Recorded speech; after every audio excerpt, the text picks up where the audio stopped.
Hipokrito daw tayong lahat. Yan ang bagong script na kinakalat ng mga bayad na DDS trolls. At ang nakakatawa dito ay kailangan pa nila ng script para magkalat ng propaganda dahil wala silang sariling pag-iisip.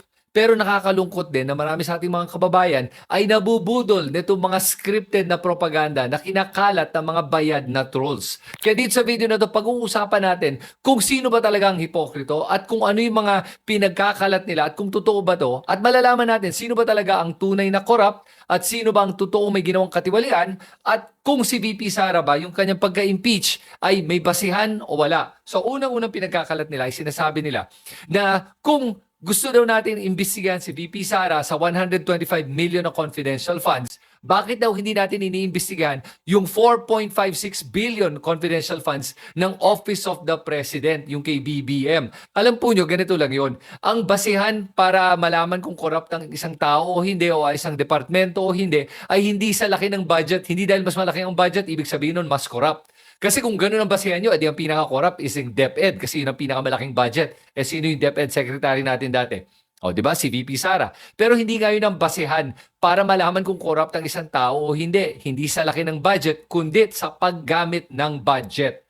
At nakita natin dito that si VP Sara, ginamit niya ng mali yung confidential funds. May corruption na nangyari. May pag-aabuso na nangyari dito. Maraming ebidensya laban doon. Meron bang ebidensya laban kay Marcos sa kanyang paggamit ng confidential funds niya? Wala. Wala akong naririnig unless may nakita ka. Pero hanggang wala tayong nakita, hindi mo pwedeng sabihin corrupt o kaya inaabuso niya yung kanyang confidential funds kung wala naman tayong nakikita so far. O kaya maglabas ng ebidensya. Problema, may anomalya na nakita kay VP Sara sa paggamit niya ng confidential funds at dahil doon, lumabas na lahat ng kanyang baho at nakita mo dito gaano siya ka-corrupt. At kung may corruption sa Office of the President, diimbestigahan din. Dapat. Kung kailangan ba impeach, hindi dapat. Pero unang-una, meron ba o wala? Kasi pinagkakalat yun na mas malaki yung budget na totoo, mas malaki pero hindi ibig sabihin kinokorrupt yung pera tulad ng ginawa ni VP Sara. Kay Sara, nakikita mo na dito may ebidensya na kinorrupt niya yung pera. Tapos idagdag mo pa to, kung seryoso kayo na dapat talaga maimbestiga ang Office of the President's confidential funds, sino ba nagpalaki ng confidential funds ng presidente? Kung hindi si Digong Duterte, yung tatay nyo, yung poon nyo, yung iniidolo nyo. Siya ang nagpalaki ng confidential funds from 500 million all the way to 4.5 billion. Siya ang talagang sisihin nyo dito.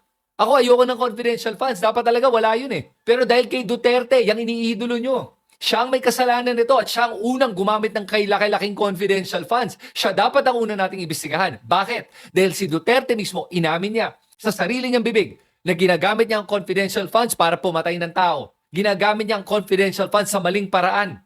O yan ang dapat imbestigahan. Galing na sa bunganga niya eh. Umaamin na siya, buksan na yan dapat yung kanya. Unahin natin siya. O, gusto ba niyo yan? O yan ang problema sa double standards nyo. Ngayon, sino ang hipokrito? Sunod naman, pag-usapan natin, sinasabi nila kung sang-ayon daw tayo sa impeachment at sinusuportahan natin ang impeachment, bakit hindi daw natin tinitignan yung bribery na nangyari para maituloy itong impeachment? Ang tanong ko sa inyo, may kasalanan ba si VP Sara o hindi? Dapat ba siya ma-impeach o hindi? Regardless of kung meron nga talagang bribery o wala.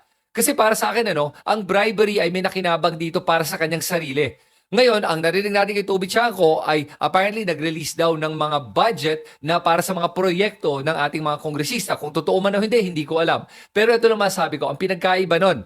Okay? Kasi pag yung binibigay na budget na talaga may budget allocation per legislator from Congress to Senate, edi hindi yon bribery kasi po talagang nire-release yun sa ating mga kongresista kung meron ngang na-release.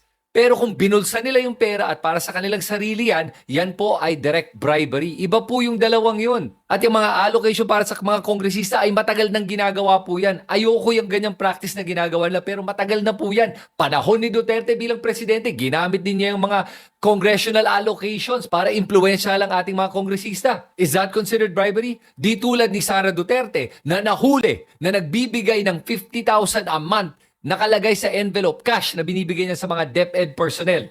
Yan po ang bribery. Kaya nakikita mo talaga sino ba ang hipokrito dito. Kasi itong si VP Sara proven na nagbibigay ng bribe sa mga DepEd officials. May forensic evidence at may testimonial evidence. At may corroborative evidence. At kung may nangyaring bribery sa impeachment, dapat lumabas talaga yun. Ilabas natin yun. Bakit hindi? Kaya mo bang sabihin yun para kay VP Sara? Ako kaya kong sabihin yan. Ikaw kaya mo bang sabihin? Yan na nga ang problema eh. Sino ba talaga hipokrito dito? Sunod naman, bakit daw hindi tayo nag-iingay tungkol sa issue ng PhilHealth? Tapos nag-iingay tayo dito sa problema ni VP Sara sa kanyang impeachment at sa paggamit niya ng confidential funds. Alam po nyo siguro mahina ang memory nyo, nakalimutan nyo. Nag-ingay nga tayo tungkol sa PhilHealth na yan eh. Kaya nga naitigil, di ba, yung pag-transfer. Kaya nga sinasabi nga ng Supreme Court, kailangan ibalik ng pera ng Treasury sa PhilHealth. Anong pinagsasabi nyo na hindi tayo nag-iingay doon? Nag-iingay nga tayo eh. Lahat tayo nag-iingay. Bakit kayo? Nag-iingay kayo doon, hindi kayo mag-ingay dito. Oh, sino ba talagang hipokrito? Tapos sinasabi din ng mga trolls na to, bakit daw hindi tayo nag-iingay tungkol sa questionable na paggamit at pag-distribute ng ayuda? Alam po nyo, yung pagbigay ng ayuda ay matagal nang ginagawa ng ating gobyerno. Kasama po ang gobyerno ni Duterte dyan. O bakit pag si Duterte ang gumagawa at yung kanyang administrasyon, okay lang, pero sa iba, hindi okay? At paano mo masasabing questionable? Kung nabibigay ba sa mga tao o hindi? Kung nabibigay, questionable ba yun o hindi? Para sa akin, hindi talaga ako sangayon sa pagbibigay ng ayuda. Tingin ko hindi yan productive use of capital. Hindi yan ang tamang paraan para gamitin ang resources ng ating gobyerno. Mas magandang paraan para makatulong sa mga tao imbes sa pagbibigay ng pera. Pero yun ang nakasanayan na ng mga tao eh. Yun ang nakasanayan ng ating gobyerno na ginagawa na ng ilang dekada. At kung pinag-uusapan natin ang questionable distribution of ayuda, ay di tanungin mo si VP Sara dahil nagbigay siya ng ayuda gamit ang confidential funds. Yan ang questionable na pag-distribute ng ayuda. O, bakit yan ang hindi nyo tingnan? O, yan. Sino kayo ng hipokrito? Kasi dyan magaling itong mga trolls ni Duterte na bayad. Sa gaslighting. Yung pagbibintang nila sa iba sa ginagawa ng sarili nilang mga iniidolo. Mga Duterte. Lahat ng mga kasalanan ng mga Duterte, binabato nila sa iba't ibang tao. Yan ang gaslighting. Diyan sila magaling. At para paalala lang sa lahat ng mga kapalpakan, pag-aabuso at korupsyon at pagpa-plunder at mga iba't ibang mga ginagawang kasalanan ni VP Sara, babanggitin ko yan ngayon dito sa video na to. Alam mo, hindi naman to mahirap hanapin eh. May internet naman ngayon eh. Kaya please lang mag-research muna kayo. Okay, so umpisahan na natin to. Nung panahon pa lang ni Duterte bilang mayor from 2010 to 2022 ito backed by COA audits at saka mga credible na mga reports Number 1, yung paggamit niya ng confidential funds sa Davao. Umaabot po ng 2.697 billion ang nagamit ng confidential funds. This is higher than most major cities. Mas malaki pa yan sa Quezon City, sa Manila. Pinakamalaking confidential funds yan. Asa nagpunta yung perang yun? Paano kaya ginastos yun? Bastusan na yung ganyang halaga para sa isang lungsod. Mas mabuti bang pumunta yung pera na yan sa mga iba't ibang mga proyekto na mas makakatulong sa kanilang mga mamamayan. Pero ginagamit nila yan kung saan-saan na hindi natin alam. At pag tinignan mo kung paano ni VP Sara gastusin ng confidential funds nung VP siya, siguro ganun din siya nung panahon niya habang nasa Davao siya bilang mayor. Mukhang yan na yung nakasanayan niya eh. Sunod naman, yung mga kapalpakan nila sa accounting nila at record keeping. Alam mo ba na may 569.86 million in inventories that were flagged in 2007 due to incomplete or missing documentation? Including mga school equipments, medicine, construction materials. Tapos may failure to record 188.8 million in donated vehicles in 2021. Yan ang problema talaga ng mga Duterte. Dahil wala silang pake sa accountability at transparency, hindi na nga sila nagpapakita ng kahit anong mga records, kulang-kulang na yan. Mali-mali na lahat yan. Yan yung nakasanayan nila kasi tingin nga nila hindi sila kailangan sumagot sa taong bayan kung paano nila ginagamit ang pera na galing sa kaban ng bayan. Ito malala to. Nung mayor siya, may mga lumalabas siyang mga multo.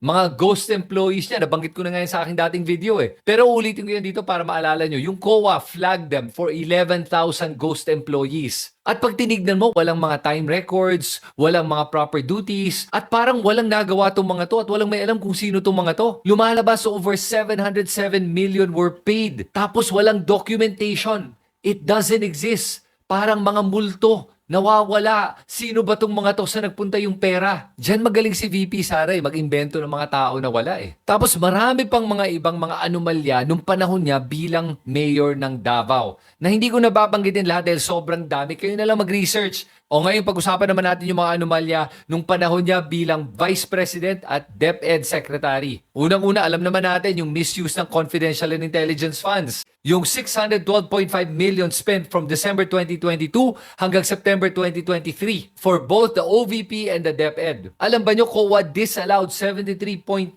million out of the 125 million na ginastos nila in 11 days in 2022. Kasi walang proper documentation, unclear purpose, suspicious purchases like office equipment, at walang ebidensya na ginamit to for intelligence use. Tapos lumalabas dito, 158 acknowledgement receipts were dated incorrectly. Kasi sinasabi ng OVP at ng DepEd na binigay daw nila itong mga confidential funds na to sa mga informants in December 2022. Kung ganun, bakit yung mga resibo nakalagay 2023? Di ba yun nga ang purpose ng acknowledgement receipt? Pag may natanggap ka, a-acknowledge mo na natanggap mo yung pera. Di ba? So bakit yung mga dates niya 2023? Ibig sabihin nun, ginawa lang nila yon pagkatapos na hiningian ng COA ng mga resibo, hindi dahil may mga resibo yung mga yan. Tapos ang isa pang anomalya dito, yung mga signatory sa mga iba't ibang lugar, iba't ibang petsa, at iba't ibang mga informants ay pare-pareho. Tapos inamin pa ng disbursing officer na yung pagkuha ng confidential funds ay hindi dumaan sa tamang proseso at hindi binigay sa tamang opisyal, binigay sa security detail ni Sara Duterte mismo. Mali po yun. Tapos meron pa yung issue ng 112.5 million pesos na binigay daw para sa Youth Leadership Summit ng AFP. Pero lumalabas dito na wala naman daw binigay. Sinabi nga ng AFP, wala silang natanggap na pera. Pati COA, walang nakita na napunta yung pera sa AFP. So ang tanong sa nagpunta yung 112.5 million na sinasabi nilang pumunta sa Youth Summit Program ng AFP. Tapos sa DepEd naman, ano yung mga anomalya dito? Alam po nyo that COA flagged the DepEd for 5.69 billion feeding program for distributing moldy, insect-infected at expired na mga items to the underprivileged students. 5.69 billion pesos ng mga sirang pagkain, bulok, expired. Yan ang pinamigay sa mga nangangailangan ng tulong. Flagged by COA. Tapos nakita din dito na merong malaking discrepancy sa classroom and welfare goods disbursements. Dahil 600,000 lang of the 150 million livelihood program was used. Tapos 5 billion ang classroom construction budget. Lumalabas parang na-divert ng DepEd at napunta kung saan-saan na lang. Hindi lang yon, ang mga pinromote ni Sara Duterte sa DepEd ay mga military personnel. Anong kinalalaman ng military sa pagpapatakbo ng ating education programs? Kumbaga, na-militarize niya ang Department of Education. Hindi po yan ang tamang pag-a-appoint ng mga tamang tao para maging edukado ang ating mga kabataan. Tapos anong ginawa nila? Nagkaroon ng internal memo na sinabi, kailangan daw ma-profile ang ating mga guro at marami silang mga ni-red tag na mga guro natin dahil dito. O tapos sinabi pa ng COA na may 53.5 million spent leasing 10 OVP satellite offices na wala namang proper equipments. And may mga welfare goods worth 5.9 million na walang proper documentation. At yung mga ibang programa nga lumalabas parang mga ghost deliveries lang yan. O hindi naman daw talaga nagamit o na-distribute.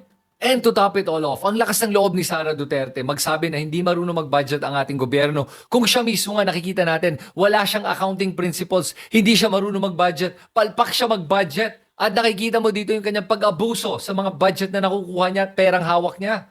And to top it all off, nagbanta siya sa buhay ng Presidente, First Lady at Speaker of the House.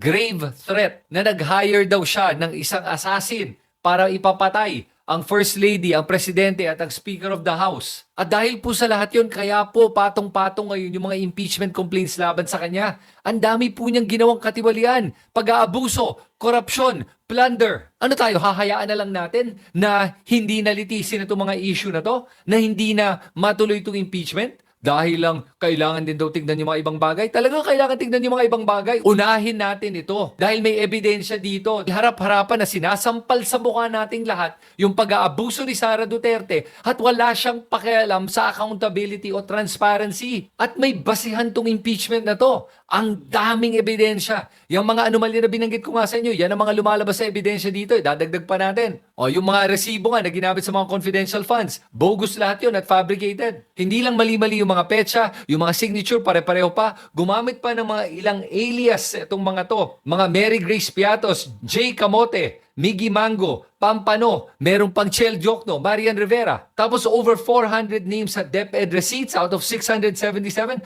had no PSA birth records na lumalabas ghost recipients. At dahil dito sa mga anomalyang to, nag-issue ng notice of disallowance ang ating COA for 73 million of the 125 million. At idadagdag ko pa that over 1,200 deficient acknowledgement receipts were flagged for all the anomalies na nabanggit natin, incorrect dates, missing names, ineligible entries sa paggamit ng mga funds ng OVP.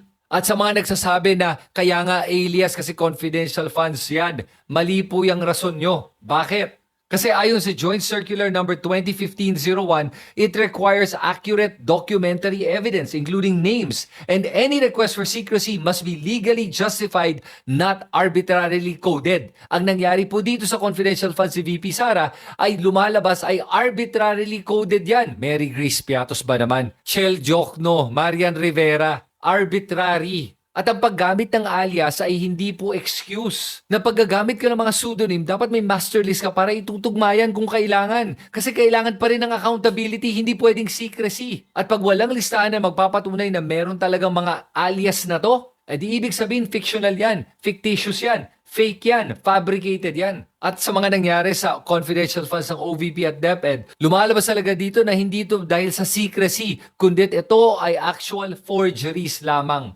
At pag tinignan mo lahat ng mga ebidensyang to, laban kay VP Sara, makikita mo na ang dami niya sobrang ginawang mga labag sa batas. At dahil dito, kailangan talagang maituloy itong impeachment trial. Kung mako-convict siya, hindi na natin alam dahil obviously namumulitika ang ating mga senador. Pero ang pinaka-importante ay dapat malabas yung impormasyon na to at malaman ng taong bayan lahat ng ebidensya. Buksan ang kanyang bank accounts. Tignan nga natin talaga kung saan napunta yung mga confidential at intelligence funds at kung ano ba talaga ang laman ng kanyang bank account para malaman nga natin talaga kung saan nanggagaling yung yaman niya. At dapat talaga siya managot sa kanyang pagbabanta sa buhay ng Presidente, First Lady at Speaker of the House. Ngayon, pag tinignan mo na lahat ng mga binanggit ko sa inyong anomalya na ginagawa ni VP Sara, tanungin nyo ngayon sa sarili nyo, sino ba talaga ang hipokrito sa atin ngayon? Sino ba talaga sa atin ang nagbubulag-bulagan ngayon?